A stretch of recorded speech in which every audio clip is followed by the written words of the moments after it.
Anareo madigny tsy mandalo. Ino ma raha ataony? Mba ino ndraiky kaboka anareo zegny? Oh! Nakato ndraiky antody e.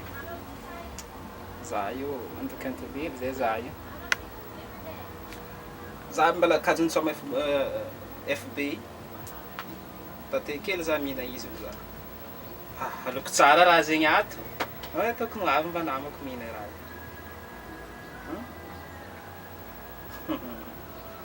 Iya zalahy tsy magnino. Miadigna anao edy e. Magnaraka. Okey zalahy. Ambela sy.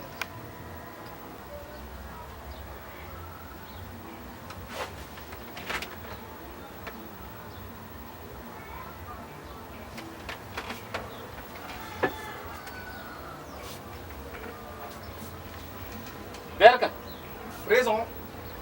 Alla fanina. Eh bien.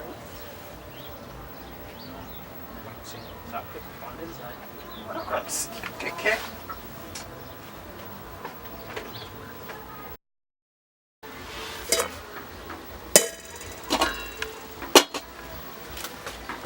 Berka.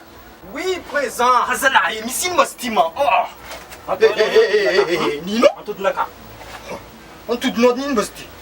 Kira naloko tao zao fanangala izy. Za ty tsy nahita antodinao zegny, hay. Kesao fanangala izy. Koa io. Za me antodinao zegny, kofa minaraha za fa zegny na izy. Moasagny hitanao edy e. Kofa tsy anao nangala izy. Kesao fanangala raha ato tsika hoe fo ato amizay. Koa io, izy koa fa misy raha tsy hita nefa za fo. Fa iny mitramotramo ty karaha io. Antody akô tsara be naloko izy lanin'olo. Tsy hitsy antody akô anao zegny. Antody akô izy igny. Tsy hitsy antody akô. Sa nandoky izy fa maranao koa. Za nina izy amaranao koa. Antody drakidraky